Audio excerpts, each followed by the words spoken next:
Il y a encore une possibilité pour que Marcus Rashford rejoigne le Barça en prêt. On va voir tout ça dans cette vidéo. Salut à tous les gars, c'est Azial. Aujourd'hui, on se retrouve pour une nouvelle vidéo.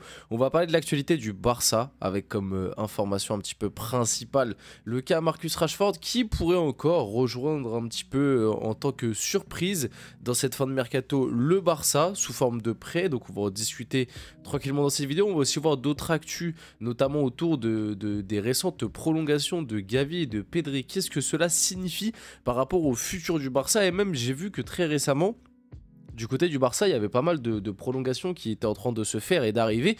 Et je trouve que c'est une très très bonne nouvelle pour le club et que c'est un moyen quand même, malgré tout, de rassurer un peu les supporters et j'ai envie de dire le monde du foot. Parce qu'on se rappelle qu'il y a quelques temps, il y a eu l'affaire Dani Olmo, Pau Victor qui a été bien médiatisée et où on pouvait se poser pas mal de questions. Il y a même notamment Rafinha qui était sorti et qui était un petit peu monté au créneau notamment et il avait un petit peu allumé le club en conférence de presse, en tout cas par rapport aux finances. On en avait d'ailleurs parlé lors d'une précédente vidéo, donc on va parler un peu de tout ça. Je pense que ça s'entend à ma voix aussi, je tiens à m'excuser, mais je suis tombé dans la maladie. Voilà, la maladie m'a attrapé, donc je sais pas du tout comment ça rend. J'ai un peu le nez bouché, enfin même pas mal le nez bouché.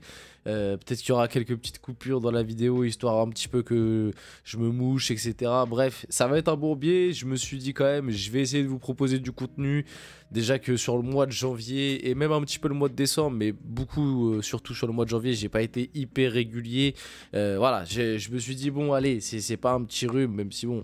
Voilà quand même, c'est pas un petit rhume qui va t'empêcher de produire quelques vidéos aujourd'hui, surtout qu'en plus il y a des matchs aujourd'hui, il y a des matchs intéressants, donc sûrement qu'il y aura aussi des débriefs qui sortiront. On va essayer de vaincre un peu la maladie et de parler un peu de football malgré tout, ça nous fait du bien, ça nous fait plaisir. Donc avant que la vidéo commence, n'hésitez pas à liker, commenter, partager et à vous abonner malgré tout. N'hésitez pas aussi à activer les notifs pour avoir un petit peu connaissance de quand sortent les vidéos, etc. Même si très souvent, je pense que vous avez remarqué, les vidéos sortent vers 18 h, à part quand c'est des débriefs. Des fois aussi, j'en sors le matin, quand je taffe un petit peu dans la nuit. Bref, on va y aller directement. On va commencer par le cas Marcus Rashford. Déjà, j'espère que ça vous plaît un petit peu les vidéos actus sur le Barça. Donc, le Barça demande à Marcus Rashford de patienter le temps qu'il cherche une solution pour débloquer le dossier. Le club ne lâche pas le dossier et tente sans relâche de recruter l'anglais. Bon, pour ceux qui n'ont pas suivi, Marcus Rashford, cas très complexe, qui est depuis quand même pas mal de temps mis sur le côté par Manchester United.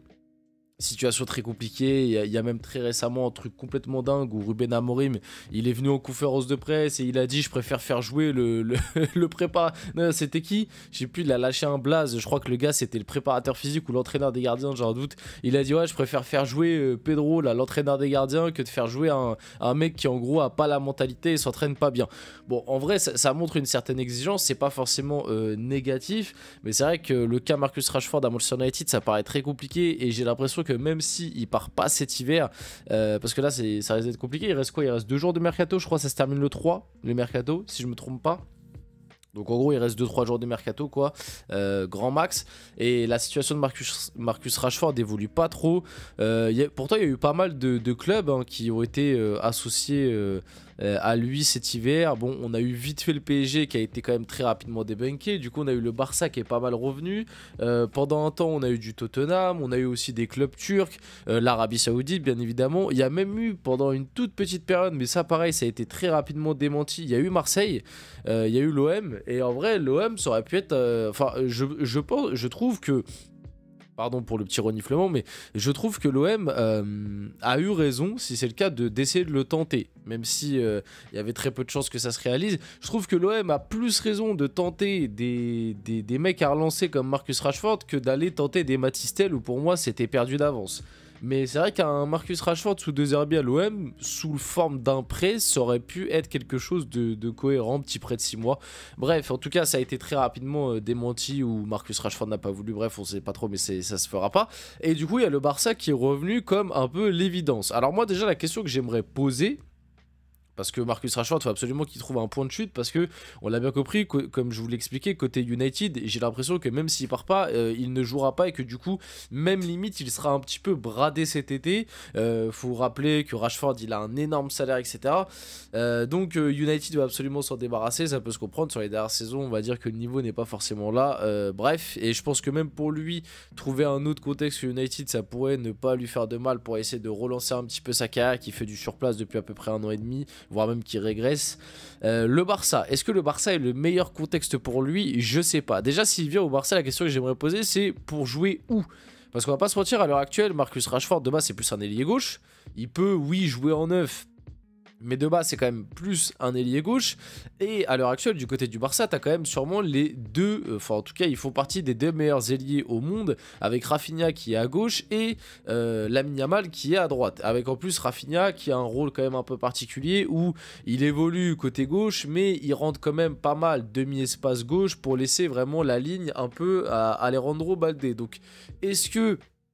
à l'heure actuelle, le Barça a vraiment besoin d'un profil comme Marcus Rashford? Déjà, j'en ai pas la certitude de 1. Après, à la limite, vous allez me dire, il pourrait venir et jouer numéro 9 à la place de Lewandowski, qui avait fait un très gros début de saison, mais qui ensuite c'est un petit peu plus retombé. J'ai envie de dire, à la limite, pourquoi pas? Comme on l'a vu cette année, le Barça d'Hansi Flick, c'est quand même une équipe qui évolue pas mal en transition. Il y a beaucoup de buts du Barça qui partent de transition rapide. Et du coup, là, Marcus Rashford pourrait un petit peu répondre à tout ça par sa vitesse, sa qualité d'appel et voilà, pour pouvoir prendre la profondeur sur des transitions, etc. Mais le Barça joue quand même aussi pas mal de blocs bas. Et Marcus Rashford en numéro 9 face à des blocs bas, je suis pas sûr que ce soit le truc le plus optimal. Il y a aussi, encore une fois, je le dis, même si on va en parler après, c'est très positif que le Barça ait prolongé les joueurs comme Gavi, Pedri, ça parle de Lamine Yamal. Très récemment, ils ont prolongé Araujo, ils ont prolongé aussi le petit Marc Bernal qui s'est fait les croiser malheureusement, mais qui avait montré des très belles choses en début de saison. Donc toutes ces prolongations, c'est positif par rapport aux finances du club, on va dire, pour assurer un peu les supporters. Mais il y a la question quand même à se poser de... est-ce que le Barça a vraiment retrouvé les finances? Est-ce que le Barça a raison, si c'est le cas, d'investir sur un Marcus Rashford? Alors là, ça parle d'un prêt. Mais je pense que si tu le prends en prêt, il faudra prendre une partie de son salaire. Marcus Rashford a un salaire démentiel. Et je pense que si y a ce prêt qui se concrétise, c'est pour après essayer de conclure une vente. Bref, tout ça pour dire que Marcus Rashford, je pense pas que pour le Barça, ce soit une bonne solution, ce soit un bon choix. Je pense que le Barça peut viser bien mieux. Il y a le sujet Nico Williams qui va revenir en plus là, cet été, la clause est toujours là. Il y a même d'autres joueurs qui sont plus intéressants, je pense, pour le Barça à prendre, à d'autres postes d'ailleurs. Parce que pour moi, à l'heure actuelle, le Barça a vraiment besoin... Si tu dois recruter devant, pour moi, c'est un vrai neuf que tu as besoin, tu vois. Il te faut un neuf qui correspond à ce que veut Hansi Flick. Alors peut-être que Rashford correspond à ce que veut Hansi Flick, mais moi, j'ai des doutes sur certains aspects. En plus, ça reste un joueur à la relance. Donc, pour le Barça, c'est pas du tout une bonne chose. Et même pour Rashford... se relancer au Barça, je sais pas si c'est le meilleur contexte. Mais le problème un peu pour Marcus Rashford, c'est que quand tu prends en compte le salaire, etc., j'ai vraiment du mal à trouver un club dans lequel il pourrait se relancer. Et c'est pour ça que je le dis, et pourtant je suis parisien. Donc moi, ça m'arrange pas qu'un joueur comme ça aille à Marseille, parce que Marcus Rashford, ça reste quand même un joueur de très grande qualité. Mais je trouve limite que l'OM... un prêt de 6 mois à Marseille pour après déboucher sur une vente cet été, limite pour lui, ça aurait été un truc pas inintéressant, quoi. Bon, ça se fera pas, et j'ai limite envie de dire tant mieux. En plus, là, l'OM a pris Amine Gouiri, donc bon, tu descends quand même d'un petit étage, mais voilà. On va passer un peu à la suite. Donc, le Barça est sur le point d'abandonner la piste Marcus Rashford. Aston Villa est intéressé par l'attaquant de Manchester United. Sinon, ouais, il y a Aston Villa. Aston Villa, ouais, pourquoi pas, mais... club anglais, je sais pas si c'est vraiment assez. Je pense que Marcus Rashford, il a besoin un petit peu de voir ailleurs, c'est-à-dire sortir peut-être aussi un peu de l'APL. Ça parlait de la Juve pendant un moment, la Juve pourquoi pas en vrai, mais du coup ils ont pris Kolo Muani, donc ça va pas se faire. Mais c'est vrai que la Juve ça aurait été pas mal. Donc Rashford au Barça, ça paraît quand même très très compromis. Et du coup, je voulais parler un petit peu de ça. Donc on a eu l'officialisation, Pedri prolonge jusqu'en juin 2030 avec le FC Barcelone, et il y a eu aussi l'officialisation de Gavi. Alors très content très content, je pense, du côté du Barça de la prolongation de ces deux petits joyaux au milieu. C'est très positif, ça montre que le Barça arrive à garder ces jeunes cracks, comme je l'ai dit. Ça parle aussi de la prolongation de Baldé, ça a prolongé Araro, ça parle de Lamine Yamal. Donc c'est très positif. Et puis en plus, cette saison, je trouve notamment Pedri, c'est pour ça que j'ai mis ça. Pedri, c'est un vrai régal à voir jouer, l'un des tout meilleurs milieux au monde. Je trouve que cette année, et avec la situation actuelle qu'on connaît du côté du Barça au niveau des finances, il va falloir d'autant plus miser sur cette jeunesse et sur les jeunes encore même qui arrivent, les Marc Bernal, les Casado, etc. Plutôt que d'investir sur, comme je l'ai dit juste avant, des Marcus Rashford. Et cette année, Pedri, je trouve qu'il fait une saison exceptionnelle, qu'il est en train de passer un cap avec Hansi Flick. Donc tout ça est vraiment très très positif pour le Barça et de très bon augure pour l'avenir. On arrive sur la fin de cette vidéo, cette petite vidéo actu sur le Barça, j'espère qu'elle vous a plu. Si c'est le cas, n'hésitez pas à liker, commenter, partager, vous abonner. Les gars, c'était Azial et on se retrouve très rapidement pour une prochaine vidéo.